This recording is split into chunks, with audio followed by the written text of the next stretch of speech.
Quero falar de Estados Unidos, porque eu tenho uma notícia muito interessante que a imprensa, que está dando um faniquito na imprensa sobre Donald Trump, os Estados Unidos e a relação dele com o Brasil. E, meu amigo, né? Parece que o jogo mudou, não é mesmo?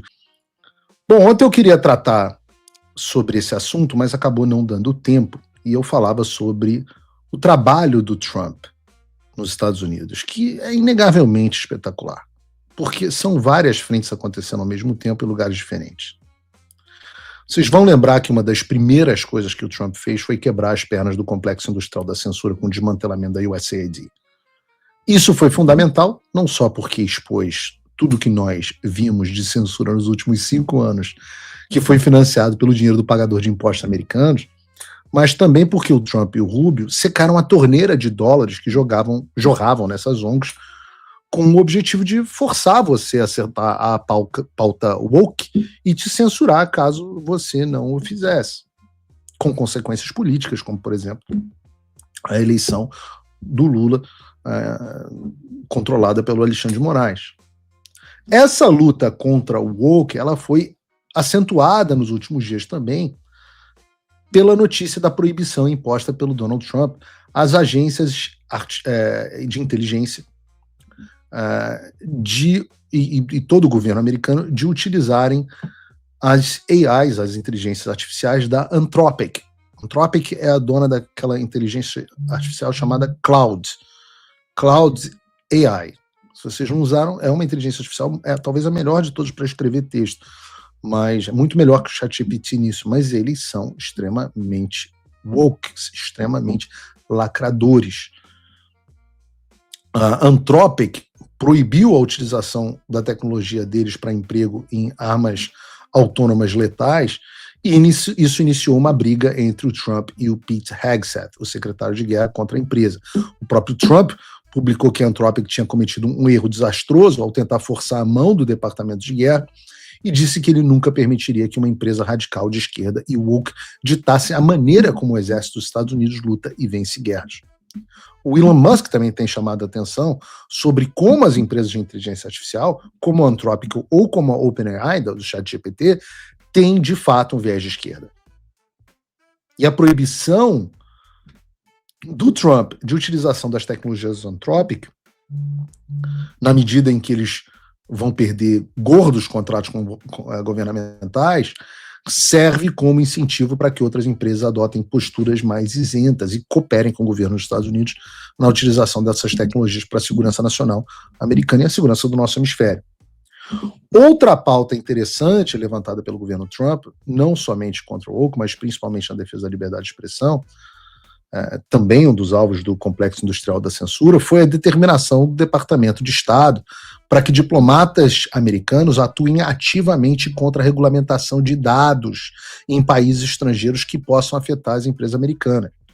O Marco Rubio classificou legislações nessa direção como prejudiciais aos fluxos globais de informação e aos serviços de inteligência artificial e computação em nuvem de empresas de tecnologia dos Estados Unidos. Ou seja, os Estados Unidos estão, de fato, de olho em decisões de como o Supremo Tribunal Federal lida com esses assuntos, inclusive a questão do marco civil da internet. E a luta da administração Trump pela liberdade de expressão, pelo fim da pauta woke, ela é ampla. O Trump adotou várias ações globais no sentido do restabelecimento dessas liberdades, inclusive cassações de vistos de muitos diplomatas no mundo inteiro, com pressão direta na Europa e em países como o Brasil. Sim, a gente sabe, a gente já falou sobre a Magnitsky, que era o gol de placa inimaginável, durou só 6 meses e caiu, mas todas as outras sanções do governo americano em relação às autoridades do Brasil continuam valendo. Não é coincidência o fato dos perfis, com exceção daquela história esquisita da censura à revista Timeline, que ninguém sabe ao certo o que aconteceu. A gente está quase 1 ano sem censura no Brasil. Quase 1 ano que eu não tenho que criar novos perfis. Até fevereiro do ano passado eu estava criando o Real P. Figueiredo 08 nas redes sociais, porque os demais eram derrubados a qualquer momento.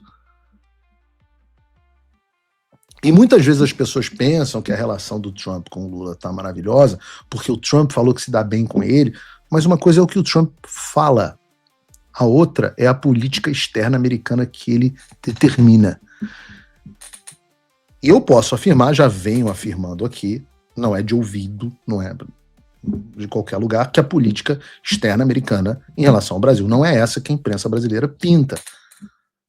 Na semana passada eu estava com o deputado Eduardo Bolsonaro, aliás, agora só Eduardo Bolsonaro, em Washington, em reuniões inclusive com o Departamento de Estado,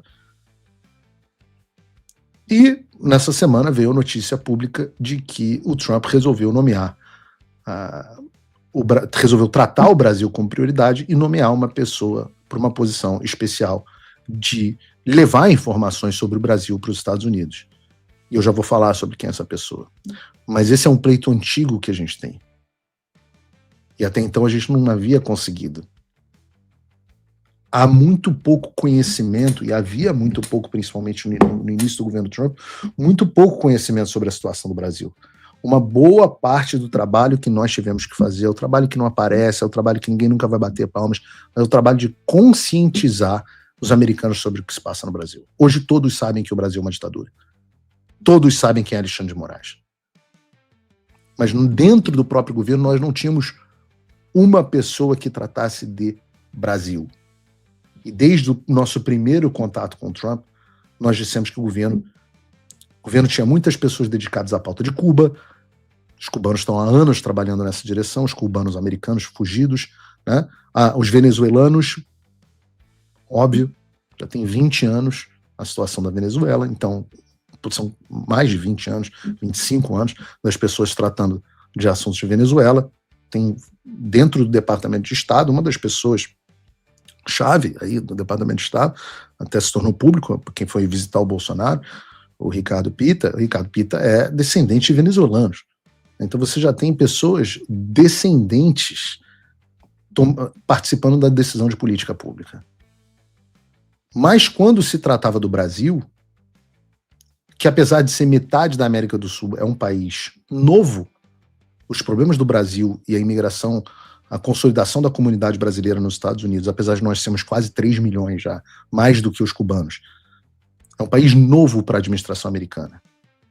Então não tinha ninguém no governo Trump dedicado exclusivamente ao assunto. Vejam, os Estados Unidos não tem sequer um embaixador no Brasil. Eis que o Trump atendeu a esse pleito antigo que a gente tinha e nomeou uma pessoa especificamente para essa função. E quem é essa pessoa? Ora, vocês conhecem. Ninguém mais, ninguém menos do que o Darren Beattie. O Darren Beattie era o subsecretário para Diplomacia Pública e Assuntos Públicos do Departamento de Estado dos Estados Unidos, um dos cargos mais altos já da diplomacia americana. Ele é uma das pessoas que dialogou muito conosco, que mais conhece a situação do Brasil dentro do governo Trump, já tendo, inclusive, em várias ocasiões, não estou cometendo nenhuma inconfidência aqui, criticado o Alexandre de Moraes e defendido abertamente a imposição das sanções Magnitsky, além das sanções de visto contra o Alexandre e contra as autoridades brasileiras. Não sei se vocês lembram, eu busquei um vídeo antigo da primeira vez que o Jorge Pontual, e é por isso que eu falo que o jornalista brasileiro cobrindo os Estados Unidos, em geral, são um bando de gente que dá pitaco, ninguém sabe o que está acontecendo. O famoso Jorge Pontual, que já está há tanto tempo nos Estados Unidos, que está até meio gagá, falando sobre o Darren Beattie. Não sei se vocês lembram disso. Bota esse vídeo aí. Estranho, porque não é uma figura de primeiro escalão, não é um secretário de Estado, né? É um subsecretário de Estado que é a autoridade de diplomacia pública do Departamento de Estado. Diplomacia pública quer dizer que ele faz a relação entre os Estados Unidos e os outros países, mas ele é uma figura desconhecida, o nome dele é Darren Beattie, ninguém tinha ouvido falar dele. Então é muito estranho como é que aparece. Será que ouviu falar? Será que agora é menos estranho para o Pontual? De repente, um comunicado desses com afirmações muito esdrúxulas, né? A Suprema Corte de Moraes é uma coisa muito sem respeito às normas básicas, né, da diplomacia. É um tratamento meio coloquial demais, né, para uma comunicação diplomática. Não é dirigido a ninguém, não é dirigido ao Brasil. É estranho o que eles estão querendo com esse comunicado, não dá para saber. É só botar mais lenha na fogueira, é só isso. E dizer que é uma vergonha, é uma desgraça, esses ataques do Brasil à liberdade de expressão são uma desgraça e ficam muito abaixo da dignidade das tradições democráticas do Brasil. Quem é esse cara para falar o que são as tradições democráticas do Brasil? Quer dizer, é completamente sem sentido esse comunicado. Bom, esse cara que o Pontual não sabe quem é, que não entende, e que dizia não ser de alto escalão, foi, há alguns dias, nomeado pelo Donald Trump para ser simplesmente o Senior Advisor for Brazil Policy, sendo que agora Darren Beattie, esse aí mesmo, que já havia criticado o Alexandre de Moraes, é o principal responsável por orientar e coordenar a política externa americana em relação ao Brasil, e o principal conselheiro do Marco Rubio e do próprio Trump sobre o nosso país. Para todos os efeitos, ele é a pessoa de mais alto escalão na diplomacia americana quando o assunto é Brasil.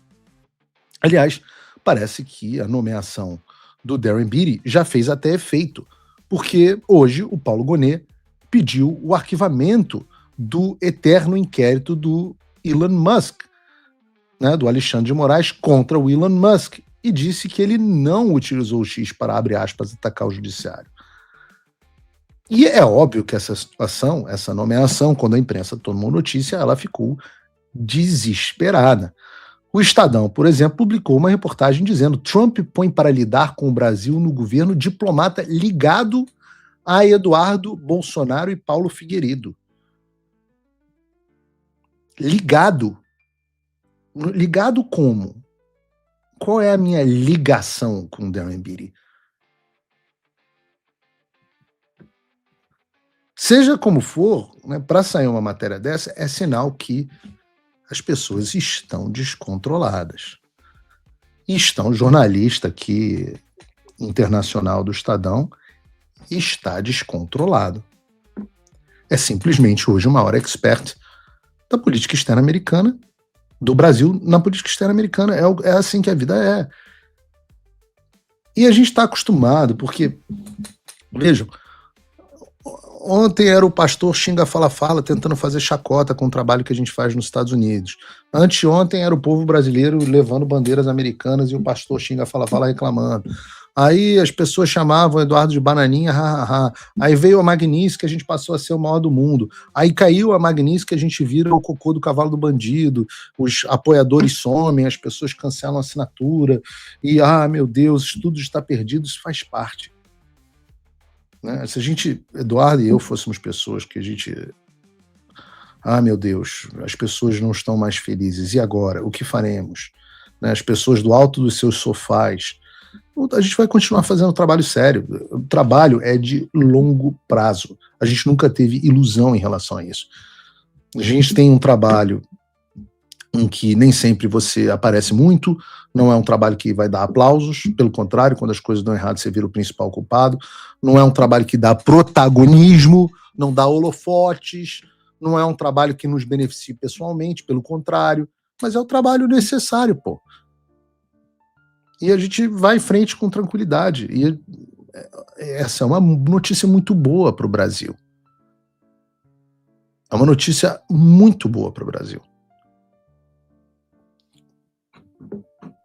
Nós temos hoje uma pessoa dedicada exclusivamente ao Brasil, que sabe quem é o Alexandre, que o confrontou publicamente e que, às vésperas de uma visita que a gente nunca consegue saber a data do Lula aos Estados Unidos, vai tratar desse assunto. A gente tem motivos aqui para ser otimistas? Claro que temos motivos para sermos otimistas. Essa é uma tremenda de uma vitória. Não é uma pessoa mais do establishment tratando com o Brasil, é uma pessoa de alto escalão tratando exclusivamente de Brasil e que conhece, aí digo sim, graças ao nosso trabalho, profundamente a situação do nosso povo. Esse é o que dá para fazer. Eu não sou presidente dos Estados Unidos, mas eu acho que é bastante coisa.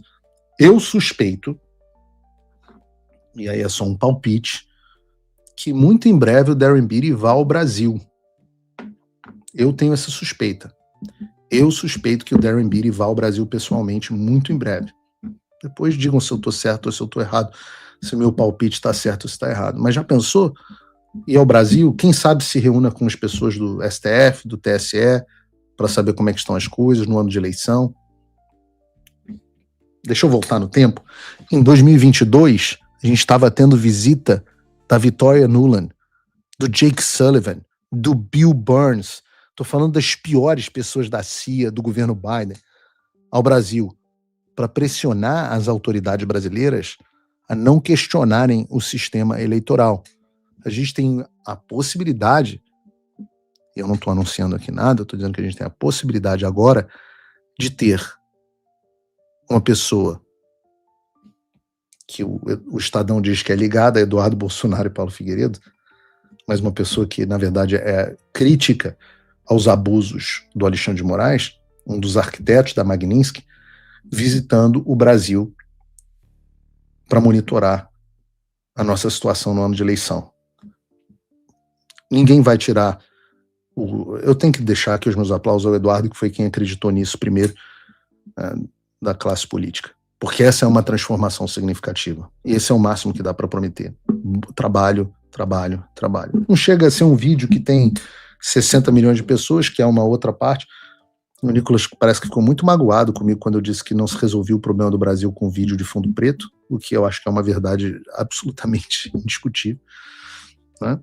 Mas, embora isso tenha, assim como eu já disse várias vezes, muito mérito, mas tem um trabalho que dá muito menos view, tem muito menos protagonismo, você toma muito mais porrada, tem um custo pessoal gigantesco, inquéritos e censura e perseguição, e que no final das contas faz mais diferença. E é isso que a gente vai continuar fazendo. Eu disse que perdi muitos apoiadores recentemente, perdi, faz parte, não tem problema, a gente não muda uma linha do que a gente tem que fazer por conta disso, mas se você quiser se tornar um dos meus apoiadores, você pode fazer isso no programa de hoje. Você pode entrar em www.paulofigueiredoshow.com/apoie e com a módica quantia de $5 por mês, um pouco mais de $5 por mês, se você usar o cupom da descrição, ou seja, que dá isso, 20 e poucos reais por mês, você se torna meu apoiador. Se você tiver uma propensão financeira maior, quiser ajudar mais, você pode. Com $499 por ano, ou $4,99 $49 por mês, você se torna meu patrono Gold.